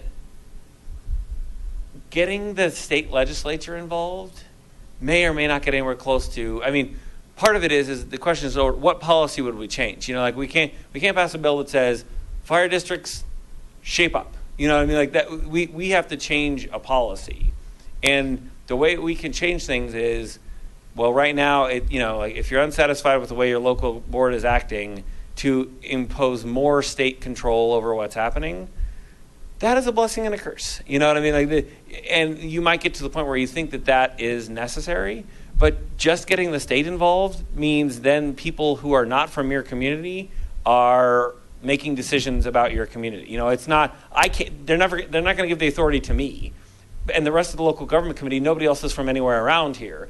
And so, But surely there's guidelines that could be developed to help guide the boards in how they utilize funds and how the districts, the districts are always morphing. right. You know, this group annexes commercial property, which is a high tax paying entity, And then the fire districts are left with, residential or low paying constituents, customers. And so then they feel squeezed, so then they, in our case, come up with this ballot issue, which passed. And so it's a lot of money that's going out. I mean, like I said, we don't have a lot of fires. We don't have commercial property that has a lot of fire. We just, the amount of service we get for the cost the monies we can contribute is out of balance. What I would say is, I think that to address the concerns that you have, probably the most fruitful way of doing it is getting people on the board of that district who share your views and wants to change course with respect to the district. And the reason I say that is there's nothing the state can do to reach into your fire district and correct those problems. When the state reaches into fire districts, they reach into all fire districts. And so that if I was going to tell people, like, look, we need to increase state oversight and authority over fire districts, it's not just to here, it's all the fire districts all throughout the state. It's North Metro and Broomfield. It's all over the place. Because you mentioned earlier that there are fire districts that are hurting. Yes. Across Colorado. So, is there a way to extract tax dollars from rich fire districts and distribute it to the poor fire districts? There's not, because property tax revenues can't be used that way. Property tax revenues are sort of inherently local, and you can't take property tax revenues from one community and put it into another community. But the other part of it, too, is there's some communities that are really happy with their fire districts. And when I come and say, look, we're going to impose, that don't trust the state government, but they're happy with their local fire district. And so when I come in and say, look, I've heard from my constituents, we need to impose more state controls on fire districts because my constituents are not happy with how this fire district is operating. It will address the problem you have. It will, in other parts of the state, they'll say, what on earth is the state doing? Our fire district is just fine. We don't trust the state at all. And now the state is creeping in. The government that we like that's functioning, the state government that we don't like is functioning, is coming in there too. And that's part of the tricky part of local control is if the state is going to move in, the state moves in everywhere. It moves in. It sounds like you got to fix it from within the district. To be clear, all of this is a lot of work. And again, that you take the time to pay attention and care, not only show up to a town hall, but to be like, you're getting an A+ for civic engagement as it is already. But as far as from point A to B, where point A is where you are now and point B is where you're more satisfied with the operations of your fire district, the much shorter path from A to B is showing up at fire district board meetings, submitting open records requests to see what they're doing and how they're spending this stuff, presenting these things, and if you get rebuffed, finding like-minded people to get onto that fire board is a lot shorter path than having the state of Colorado come in and fundamentally change the relationship between the state and fire districts, because that is bringing such a larger conversation. You can have a very focused, historically based, nuanced conversation about the problems that you have with that fire district. When it becomes the whole entire state is going to impose a whole level of supervision on all fire districts, you just brought in tens of thousands of more people into that conversation. When you have some very specific things to deal with, the baggage is going to dramatically outweigh the success. But again, they have public meetings. I don't know where they meet, but they have public meetings somewhere. They have to post them. You have a right to be there. You have a right to go and ask them these questions. They have to answer them. And the same way that I have to come and answer your question. I don't have to, but it's just good practice. They do. They have to have public comment. They have to take your questions. They have to give you answers. And if they don't give you the right answers, as you say, they're relatively low turnout elections, but you can go find people who share your views and get them on the fire board and get people who are going to supervise it correctly. I'll have a conversation about anything, but just broadly speaking, when it comes to that sort of thing, like the balance between the role of the state and fire districts, especially because people have a lot of affinity for fire districts because they, sort of save people's lives. There's a lot more friction in diminishing local control of fire districts. That is a lot harder task than whipping your local fire district into shape because of the dynamics between state and local control in Colorado. I can nerd out about local government for a long time. I really enjoyed it. I really enjoyed doing it. Mr. Watkins. Yes, I was going to ask you, I've been at where you've been most of the day, I suspect. I didn't see you. At the Capitol. I literally wandered the I was halls. on the Senate side. Oh, okay. I was not over there. I don't go over there. I don't slum it down on the Senate. Okay. So, there were just a whole bunch of bills today that I was interested in. I looked these up and just found out about them Monday or something like that on the website. And one of the bill that I decided not to attend to because I was hoping it would pass without me. It's the Salazar bill that codifies the Martinez decision, and I was going to come here and then ask you about it, how well it might have done if you've heard anything. But when I was leaving the Capitol and ran into one of the lobbyists for the wrong side, for the that opposed my point of view. She was saying, well, okay, I'll be here till midnight, to her cold words, saying that she was, and she said something about Salazar bill, and she said, well, that's still going on, it'll go on for a long time. I think they didn't start until a little after 5, and if that's the case, I don't know. Can you look? Madeline's going to look. There's a good chance of getting out of the committee? Yes. I think there is a very good chance that it gets out of committee. HIE. That means Health Insurance and Environment. This is a bill by Representative Salazar that would codify, which means to write into law the context of a Colorado Court of Appeals decision called the Martinez decision, which basically said that oil and gas development, the statute says that the purpose of the, I don't know the name of the act, but the mission of the Colorado Oil and Gas Conservation Commission is to foster the development of oil and gas resources, subject to public health, safety, and welfare. And what the court said is what that subject to means is the second part has complete dominion. So you can develop oil and gas if you want to, so long as you're not hurting in any material way public health, safety, and welfare. And that is not how they currently view their mission. They view it as sort of well, you got your public health over here, we need to drill your minerals over here, and we balance it back and forth. The Colorado Court of Appeals is the one that made that decision, which would, again, dramatically, it would require the Oil and Gas Conservation Commission to rewrite their rules in a way that more dramatically favored public health and safety versus maximum exploitation of mineral rights. Yesterday, 2 days ago, the Colorado Supreme Court agreed to hear the case. So one way or another, we'll get some sort of answer on whether or not that new paradigm is going to come into place. If so, it would change the face of oil and gas development in a way that would be very favorable in the eyes of nearly all of my constituents who care about these things.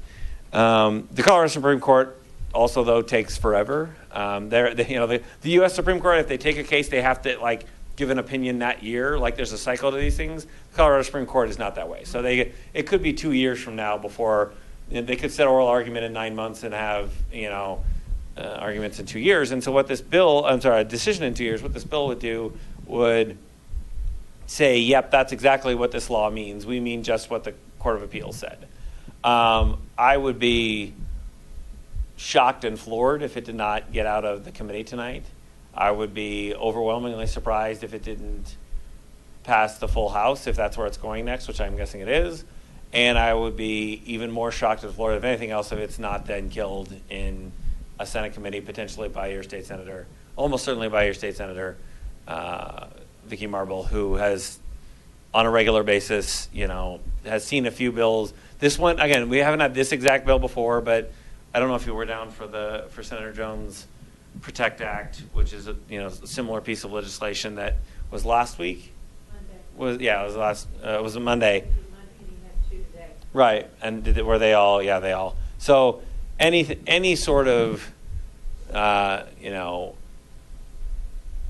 anywhere between meaningful and aggressive push towards sort of more citizens' rights and less oil and gas rights are dying in the Senate. And so my suspicion is that I will have a chance to vote on that bill, and that we'll have a chance to vote on the House. But it will then go to, actually, it could probably be either the Agriculture Committee or they sent, where they send them it varies. But if that makes it out of the Senate and becomes law, then I'll run from here to. I would. I'd make a day of it and go on foot from here to the Capitol to celebrate, because it's very, very it's very, very unlikely in the current political circumstances, right? Which I know but I would. Is it still going on? My guess is it will be going. My guess is it'll be going on for quite a while. But I would be very, very, very surprised if it does not make it out of committee or if it doesn't pass out of the House. At least I think I made a good choice, and my only chance to testify in front of the Senate for favor of these other. I think you will have the chance to testify in the Senate for that. And again, I don't know And it'll be the same senator.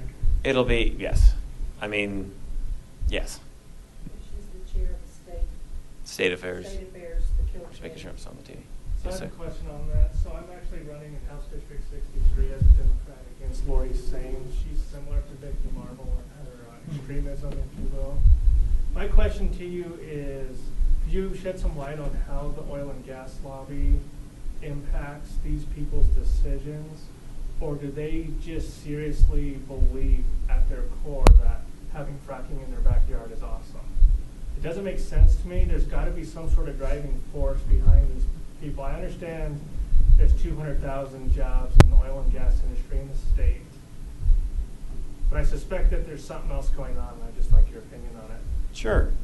The oil and gas industry is one of the most politically powerful entities in the state, sort of far and away. They care very much about the state's politics and the state's lawmaking, and they spend money in accordance with that, and they have a number of trade organizations and a number of lobbyists, and they're around. So they are very powerful, and to discount their influence would be naive. I don't think it's entirely fair to say that's the only reason my Republican colleagues vote the way they do. I think to a certain extent there's a couple things. Representative Sane, who again I am on a bill with regarding oil and gas to increase funding for Environmental Response Fund. I ran a bill with her last year, and we represent both sides of Erie, as I'm sure you know, running for the district. So, I work with Representative Sane.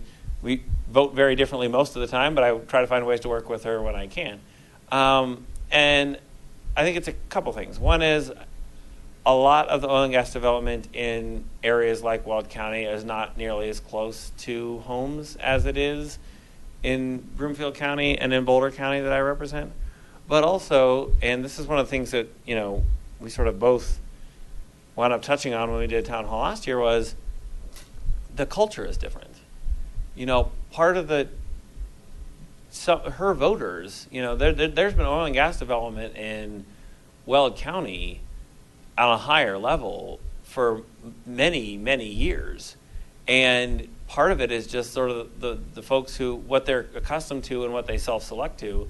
But there's a big difference between people who choose to live in sort of Weld County area, which is known as oil and gas development, and they're just, that being in their community is something that they're not, by and large, this is obviously stereotyping, right? It's not, I've talked to many concerned homeowners in Weld County, but it's just like, it's in the bloodstream there. And in Broomfield and Boulder County, it is absolutely not. And so I think it's a combination of the fact that we've got more density, and so the drilling that's happening now is happening closer to homes than it is on average in Weld County, and also just some of the cultural differences between Boulder and Broomfield County and Weld County that lead to not feeling the same sort of thing. Like if I think that, well, I'll tell you what I would believe to be true is that Representative Sain does not have the conversation she has with her constituents, I don't think are the same way that I have with mine. I've spoken to over 1,000 people in my district who expressed concern to me about proximity of oil and gas.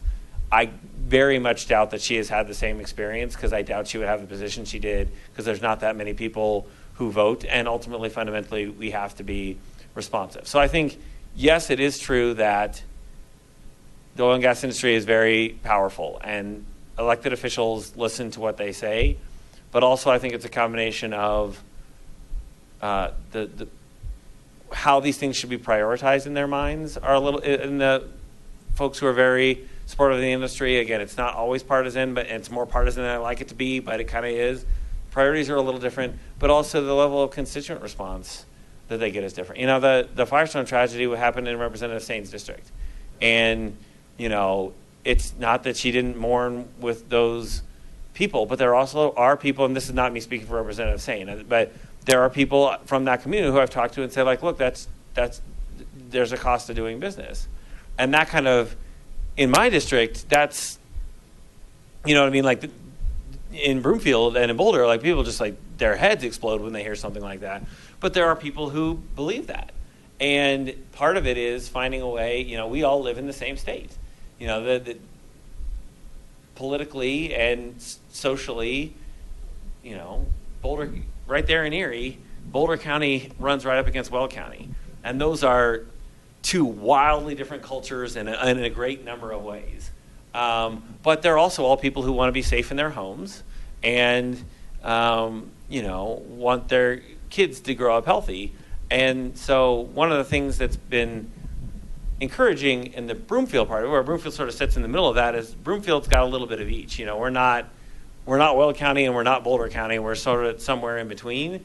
And we've had some very productive conversations that are less, they're not partisan at all, but they're evidence-based, they're fact-based, they're, you know, here's where we are. And some of them have been very fruitful and some of them have been frustrating. But, you know, I guess that was a long answer. Like, I spent a lot of time thinking about this because I spent a lot of time thinking about ways to try to actually help the situation this year. And helping the situation this year means you can't do, like, finding ways that the things that Republicans in the oil and gas industry don't ruthlessly hate, because if they do, then they're not going to pass because they control the Senate, and that's just those are the facts of life. And so I spent a lot of time trying to understand what's going on, and so I think that a lot of your instincts are probably accurate, but they're not. It's not as simple as just, oh, these people don't even think about it; they do whatever the oil and gas industry says. It's not that. It's a combination of it's a different culture and probably some different opinions, and the influence of a very politically powerful industry that is very important on that side of the aisle and is not at all important on my side of the aisle. And the confluence of those things is what lead to some of the difficulties.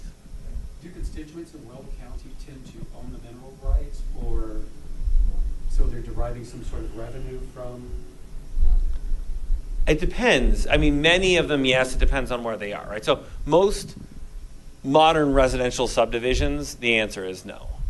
You can drive up in Weld County, and when you go up through some of the roads up there, you'll see, you know, either farmland or fallow former farmland with a big old, looks like it should come out of Beverly Hills mansion sitting in the middle of it.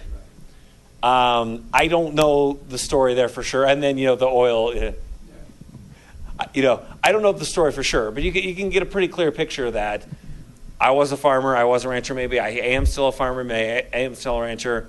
One day some folks knocked on my door and said, here's the kind of check that we can offer you. And they said, you know what, that sounds just great. And that, to be fair, is that model is more the model of how our system was set up. You know, generally speaking, there wasn't a lot of oil and gas development happening right next to your home unless you were absolutely okay with it because you're either going to build a mansion there or you're going to sell and go somewhere else. But either way, you're going to make a lot of money out of it. And in modern residential subdivisions, there are a few examples, like Wildgrass and Broomfield, they own their own mineral rights. There are a few other ones. But most people, when you're going to build a subdivision, the developer, severs the two and sells the mineral rights separately to help finance the development. And so a lot of the folks in like the Anthem community, for example, and Broomfield, are near this development. They have all the risks associated with this development. They see none of the benefits from it. And that's one of the reasons that creates a lot of the tension. It's not a arm's length transaction where oil, again, you're thinking like Beverly Hillbillies, right? Like oil man comes in and says, I'm going to make you an offer you can't refuse and you're going to get rich. And that's the quintessential way that everybody thinks. This is a completely different paradigm now. You're too young to quote Beverly Hills. I probably am. But it is a completely different paradigm now where the interaction between who the folks in the area are and the operators are very, very different, because for most of the individuals, there's no financial connection whatsoever between them and the oil company. It's just this is happening down the street from you, and that's what gets people right in the gut. Yes, sir. On this line of questioning, I have a quick question as far as so we're on the edge of the Wattenberg, isn't that right? The oil reserves. I think Julesburg is in there too, but I'm not. There's some kind of there are words like that. Yes, we're right on the edge of it. I am not a geological expert. But basically, Will County sits right in the yes. middle of it. Is there's got to be, especially with the slowdown a couple of years ago because of lower gas prices, and only now they're starting to ramp back up. Why are they choosing to suddenly try and use their mineral rights here, right up against Broomfield, right inside Boulder County, now that Boulder County has dropped their moratorium and stuff? Isn't there, as you said, in Will County, there's definitely drilling that's not as close? I would think they would have tons of places to go to first that are much farther away from homes, or are they just, they feel they have the advantage right now with some policy areas, and they want to push create the precedent now that they can do this? That's a great question, and it gets to the heart of why we are where we are. And the actual answer is improvements in technology. It's not that in these areas in Broomfield, especially, and in Erie, where the drilling is happening right now, drilling hasn't happened before. There are right in the middle of the Broadlands, right in the middle, in and around the Anthem community, there are existing wells that were drilled sometimes decades ago that have been sitting there for a long time.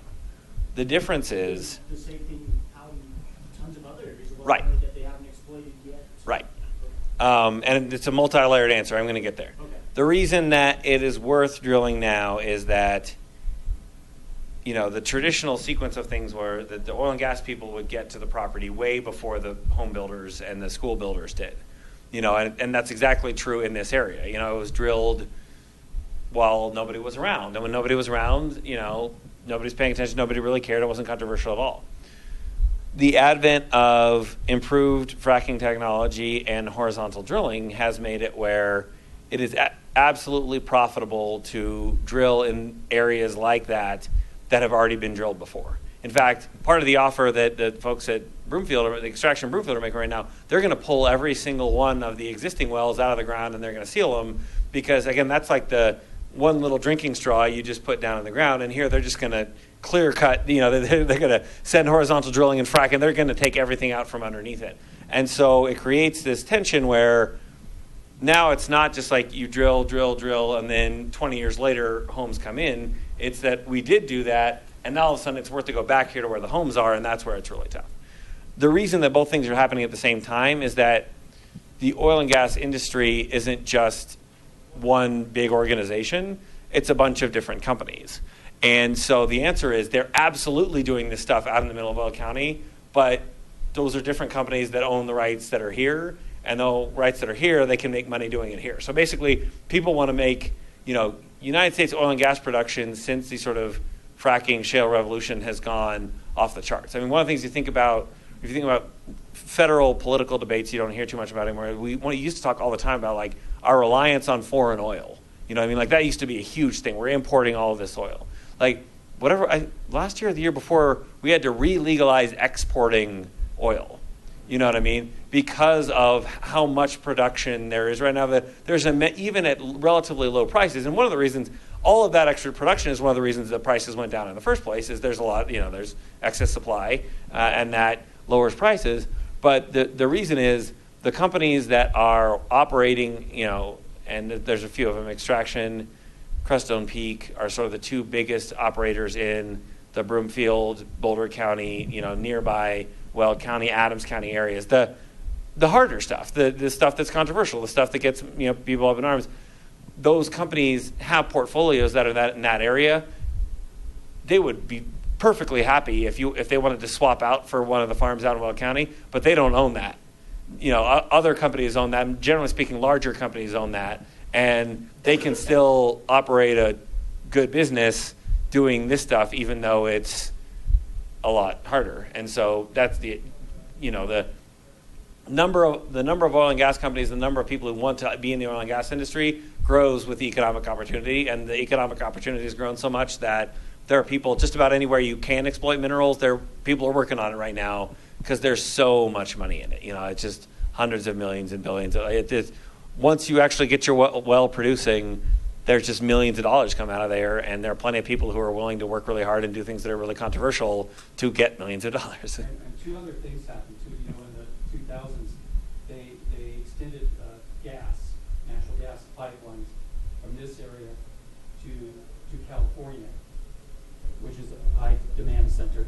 And I believe they improved the ability to transport natural gas via these big tankers, these big ships. So now, going to Representative Gray's point about exporting, now they have a way to get the gas out of the ground cheaply. They have a way to transport it cheaply to a port and then get it across the ocean to, Asian consumers. $4 million. It's all about It's a lot of millions of dollars. Yeah. Oh, here, I'll go back here and I'll come to you.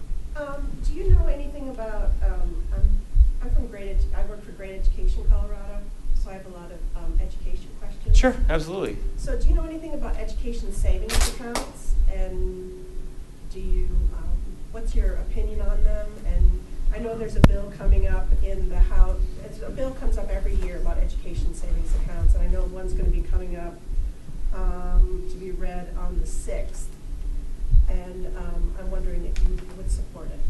So that's a phrase that could mean a lot of things, and it depends on what it means. My level of support, because I haven't seen the bill, there's some things you could call it. If you're talking about a 529 savings account for college, that sounds great. I don't think that's what you're talking about. No, like right. Vouchers right. In terms of an education savings account. Right. So right now, a lot of the move towards trying to get public tax money into private schools, like that's sort of the lingo that we've moved towards now is, we're going to create these savings accounts, and then, money is fungible, so you could say like, well, any money you put in this savings account, you get a dollar for dollar tax credit against, even if you erase all your tax. You can make it refundable too, like erase your tax liability. Like there's a lot of different schemes out there.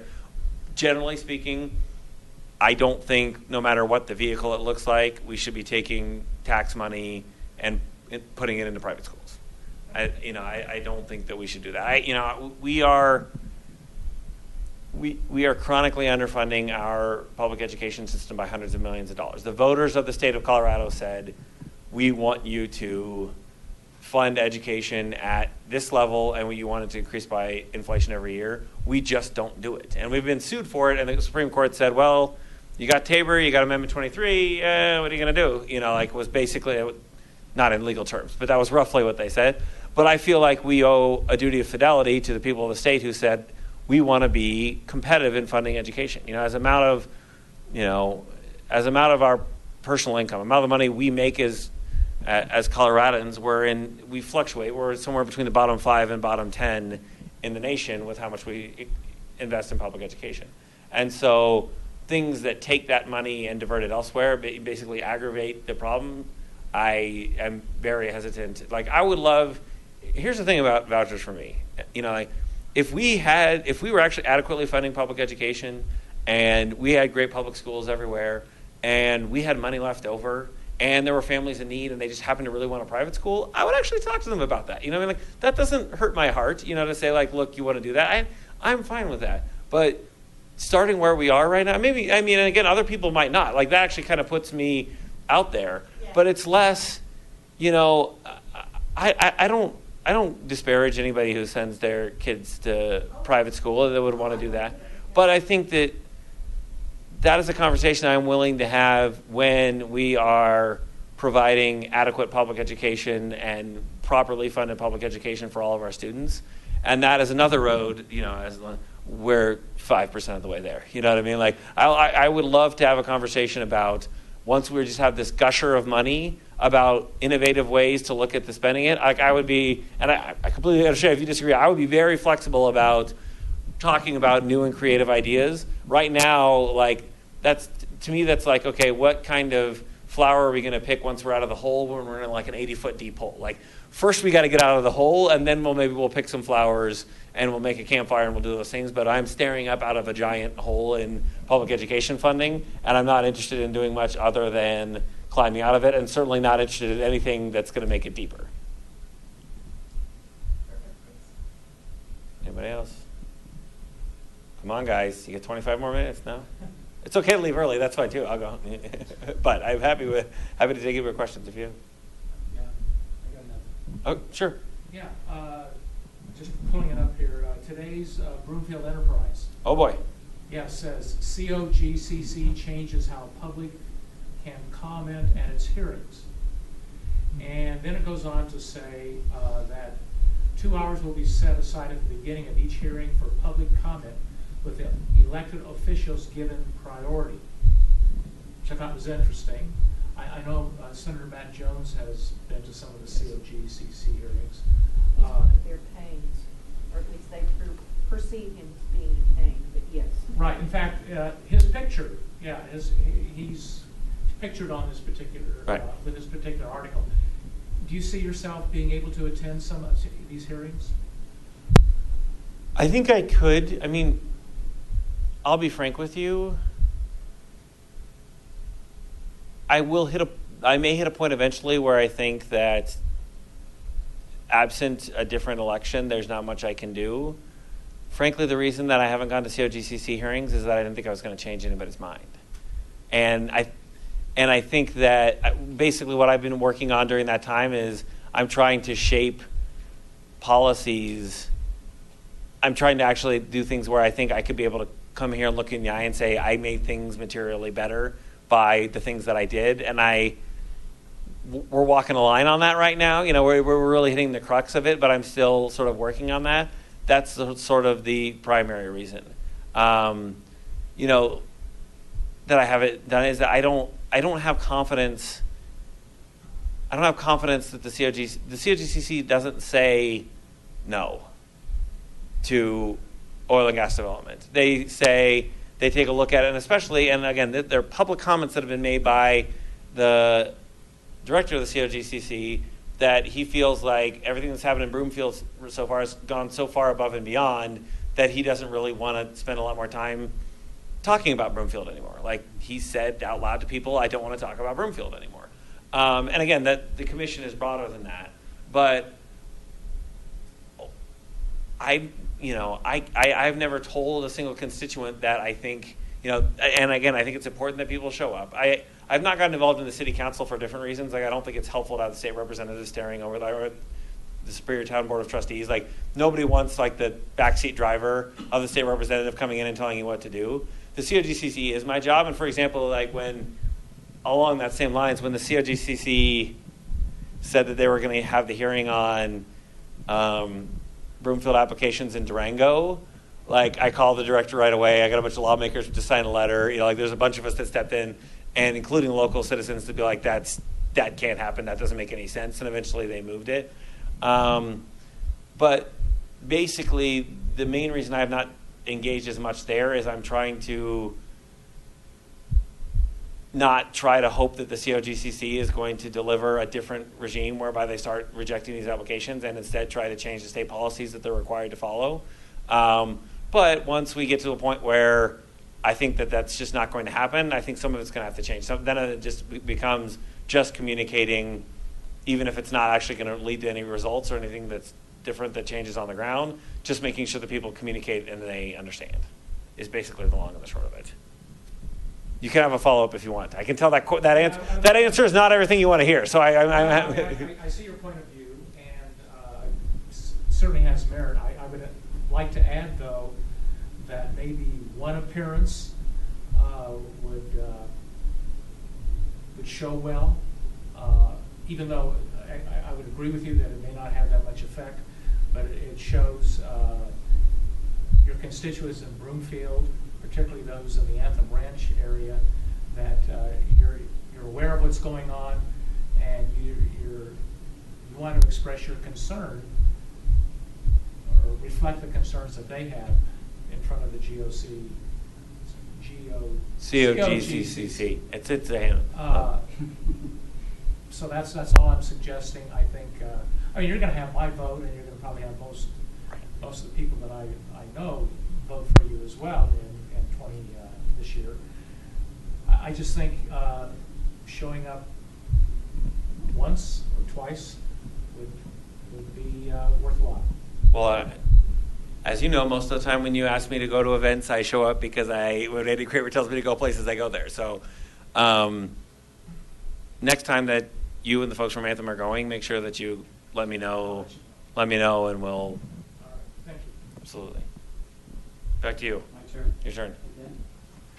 Okay, so the state subsidizes some communities to help them with high internet access costs. Yes. The source of that funding comes from the providers, commercial providers, private providers, who pay some sort of a fee, which I guess, I don't know how that's collected from their customer base. Yes. But anyway, they're the source of that revenue. That's been going down over the years. What do you think about municipalities that want to create their own broadband systems, since it would further deplete that source of revenue for subsidization, if I have it right? That's an interesting. I've never heard that question before. I'm not as familiar. The first part of it, I'm a little less familiar with. The subsidizing broadband into new communities by way of the fee. I'm not familiar with the fee. That sounds familiar to me, but I can't swear to you anything on that. There's sort of two answers to that. One is there are, right now, local governments can become broadband providers, but there's a requirement that you go to your voters and ask them. Those votes, when they have occurred, have passed overwhelmingly, I think, just about everywhere that they have happened. And so I am very hesitant. I mean, there's a difference between that vote happening and actually implementing it, because actually implementing broadband systems are very, very hard.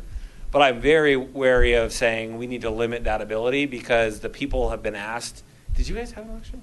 Yeah, we passed the opt-out. Yeah, by how much? 90 to 10. Right. I mean, it's just overwhelming. Like, eventually when you're an elected official, you don't look at people. When the people come to you, like 90 to 10 is a pretty high watermark. But even in communities that, other communities, it's 60%, 70%, 80%. One of the conversations we are having right now, and it's ongoing, is finding other ways and additional ways to push broadband into especially rural areas. The rural areas of our state are facing some pretty significant economic crises right now.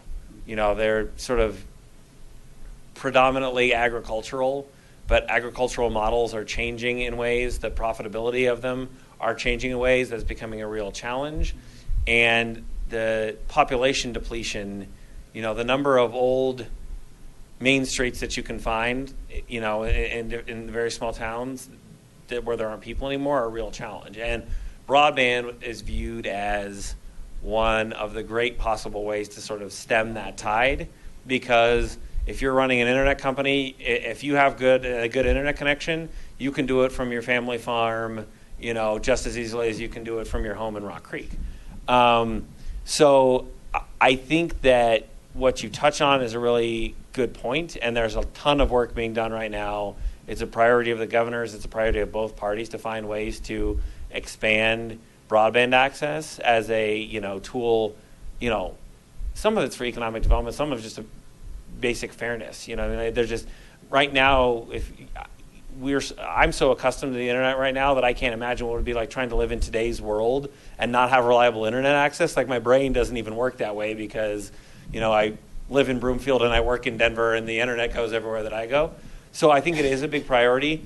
I don't think that paring back on municipal broadband authority will ever be the way to do it, just because voters have said over and over again. Part of it is the other option are CenturyLink and Comcast or what have you, and those companies, well, again, they're good people who work really hard, and then nobody loves. Does anybody here just really love either Comcast or CenturyLink? Like, nobody loves their. Right. Well, and again, I pay Comcast a good amount of money every month, but they're not popular enough where people say, no, I don't want my local government to take a look at it. Because and you might not. You may have voted no on the thing, but the huge chunks of the population are voting like, yeah, we would like other options. Well, everybody votes for legalizing marijuana, but they don't go out and buy it. That's true also, and that passed by a much more narrow margin than a lot of the broadband does. But I think that it would be very hard for me to say, and I get your point, I do want to fund rural broadband, that do it by paring back on the municipal authority, just because whether or not and you may be fine with it, and there are, again, thousands of other people who are.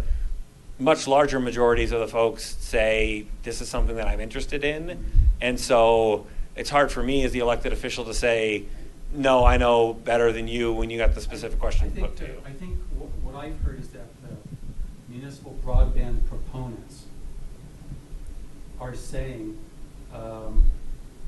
they're riding on the coattails of the rural electrification, rural internet sort of statutes that we have. And you can't kind of have both. If you're funding, if it's these commercial carriers that are funding rural internetification, Right. you like that one? I like it.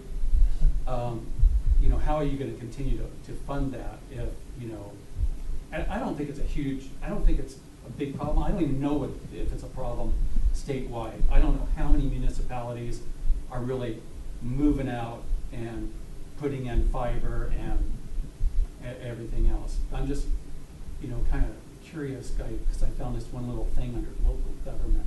Right.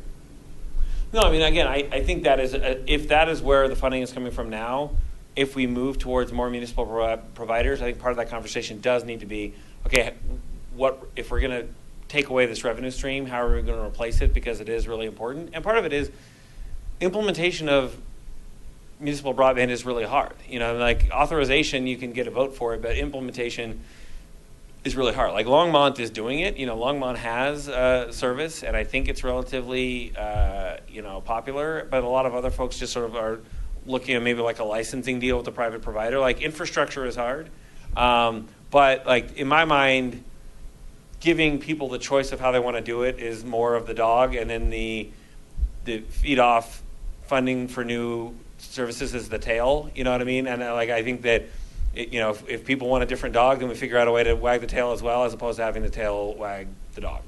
In my mind, yeah, Terry. There are 4 bills that are currently in the legislature, 2 in the Senate and 2 in the House. Okay, come on, Tom, go backwards. One of them is actually being sponsored by Senator Sonnenberg, Senator Corum, Representative Duran, and Casey Becker. It's the financing of rural broadband deployment, how they're going to finance it. One in the House called broadband deployment level playing field. Federal funds for the rural broadband deployment. And that we passed already. Did it already get? It passed that. I think we passed that out of the House, and I think Okay. it's in the Senate right now. In fact, basically, you've got a bill in the House and a bill in the Senate that are basically doing the Right. same thing. So, Right. That is, I'm going to say probably a top 5 issue right now in the General Assembly is finding a way to finance rural broadband. Some of it is, we have a lot of rural legislatures. Yeah, there's a lot of rural legislators that want it, but the governor also wants it. And again, my district of Superior and Broomfield and Erie is probably, not the least rural, but as close as you can get to it. But I understand just that, Colorado has rural areas and it has suburban areas and it has urban areas, but we have a symbiotic relationship with them. You know what I mean? Like, one of the things that people in this district want are locally grown foods. You know what I mean? But you need local people to be able to. You need a community to exist for them to be able to grow those foods. Like, local agriculture has to be sustainable, and we're not going to. There's no room for a farm in Broomfield. Like, we got open space, we got places that are going to be developed, and that's it. Like, we got plenty of open space. We're not going to grow our own food. You know, I mean, we need our food to come from somewhere else. There are plenty of people around here would like their food to come locally. One of the things that we got to do is make sure that we're keeping the communities and the economies of the areas where this comes from a sustainable place to be. Because you can close down a farm in Colorado, no problem. Yeah, we can get on it, get food from another state or from another country, but that's not, there's some downsides there. There's a cost to doing that. And so even those of us from urban and suburban areas want to make sure that we're keeping a sustainable economy and community structure for rural areas in a changing economy. But it is important to us, and so that actually is, we have a lot of conversations about transportation, education, the budget, sometimes marijuana, and rural broadband. When you say conversations, do you mean, debates in the General Assembly or within the committees? Or, I'm kind of curious, when a bill is brought before a body, whether it's the House or the Senate, is there ever like a package that constituents don't really see that says, here's all the data behind this, metrics or financials or what have you? There is not, sadly. Every bill, not sadly that the public doesn't see, but sadly that it's not there. It's not there. Every bill, there's a bill that's created, and there's something called a fiscal note that's created. So we have a research service that goes into figuring out what this would cost. And they give us there's a little bit more information, because first they have to explain, okay, what would the policy do, and here's why it would cost what it would cost. So there's a research analyst that does an analysis of every bill. That is not a secret. If you go on the website, the button for read what the bill says, it's right next to it. Again, every single one of our bills goes online. There's no, you see the stuff about Congress where it's like, oh, we drafted the bill, and then we finished it, and then we passed it, and nobody ever saw it. The bills go on the website, and the hearing isn't until days later. You can see that stuff. That's awesome. The sad part is, we have a very lean state government. Each of us has one staff member. Two of them, there's Madeline right over there. There's Terry right back there who works for Senator Jones. We pay them not very much money and no benefits. They get a relatively low hourly salary and no benefits. And we are incredibly fortunate that talented people will come. Both of these are incredibly talented people, but going back to public education. Right, and also people who work for no money whatsoever. He lives in Superior. Sorry, I didn't mean to leave you out. This is the second year too. We get some people who work for us for free. And people like the lean state government. They're not taxpayers, aren't paying for it or what have you. But, Madeline has to be my policy analyst, my political advisor, the person who runs my email, the person who answers the phone, the person who does whatever other crazy thing comes up at the same time. she would be great at somebody who could just be like, okay, for this report, give me some detail, like do some research, give me some detailed facts and figures on all that. We run pretty lean on that. And it's a conversation that we're having. We're actually talking about maybe having some legislation to beef up some of that, because we get relatively little official analysis. And what that leads to is most of the analysis that you get on bigger issues come from lobbyists. How many bills do you pass a year? About, I think, 600 or 700. So 700 bills go through, but you don't have any data that justify why you voted for those or didn't vote for them. And then if they pass, you don't have any way of measuring if they're being effective. So like your driver's license Yes. DUI bill. DUR, yes. Yeah. That's fairly new. Yes. And you can probably measure that, right? Because it's just going to take away a requirement, an you know what I mean?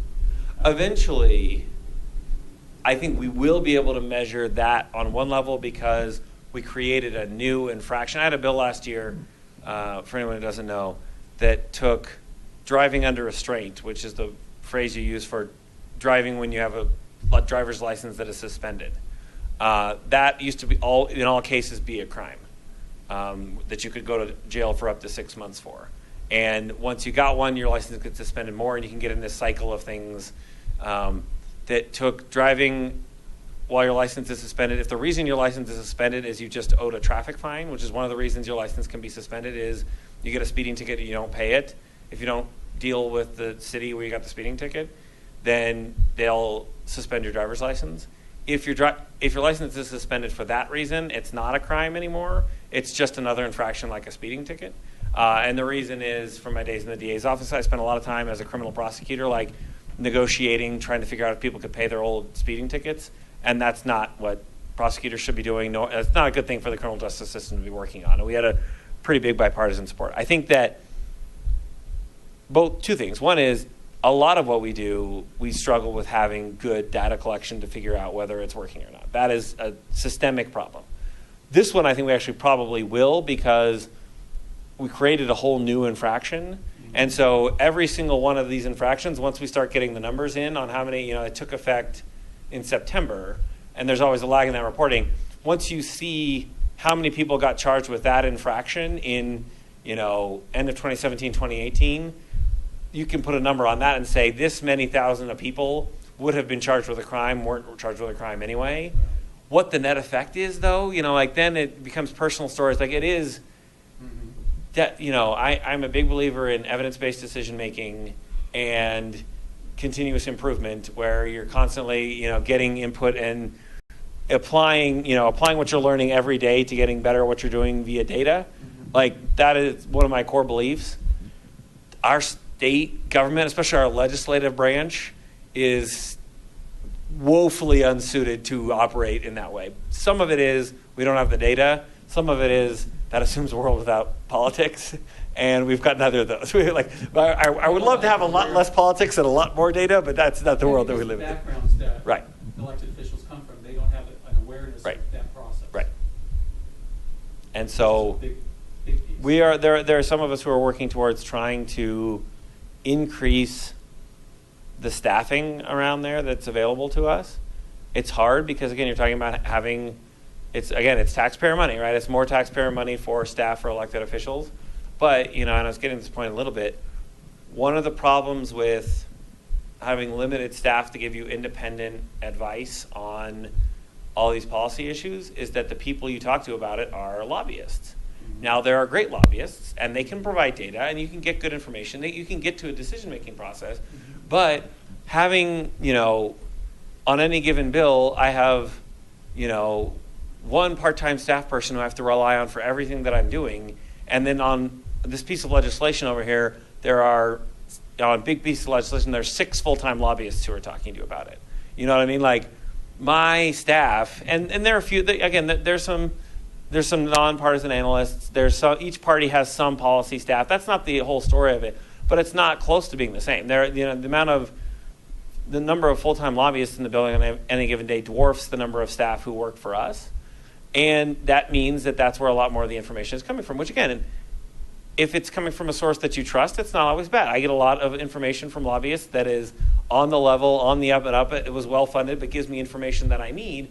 But it's also something that we need to look at citizens and say, look, a lot of my decision-making is based on data that I receive from lobbyists. People are like, I'm not sure about that either, But it's what we have to, it's the minefield we have to walk through as a relatively lean state government. And you have to hit that sweet spot where you're not, have 45 people on staff making $100,000 each and people looking around like, what are you doing? Versus where we are now, which is we have to basically find talented people who are otherwise willing to work for less than their worth or work for free in order to have talented people around you helping you.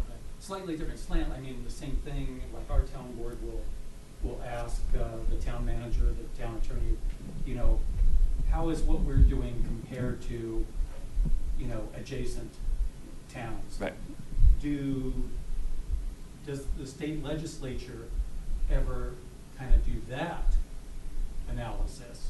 They say, oh, wow, they were doing it here, and it didn't turn out so good. And I know it's just broad brush, but maybe we shouldn't go that direction until we really understand it a little bit better. That is a good question. I think that should be a part of this analysis. There are definitely legislatures that veer more toward being a full-time job, and there are plenty that sort of work the way that we do, but I don't have a lot of great access to that. And now I've realized I've run late, so Also over the NCSL's national. Oh, yeah. Or National Conference of State Legislators, and they do a lot of research and reports a lot more on that. Oh, okay. We kind of compare different programs across the states. So I'll end that as the official thing. I'll be here for a few more minutes if you have anything else you want to chat about, but I'll let you guys go home. Thank you guys so much for coming. This is our first town hall of the session. We'll probably have 3 or 4 more. So just stay in touch, and we'll, in the interim, feel free to email me, ask questions anytime, call Madeline. She's got all the answers anyway. And it's a pleasure to represent you. Let me know what I can do. Are you coming to the town board meeting on the 12th? I'm coming to the town board meeting on the 12th. Also, if you haven't signed in. Yes. Yes, that's important. I really appreciate all the town halls you do. I've been to several. I know you have. In different jurisdictions, and always informative. And it's nice to hear what people from other towns are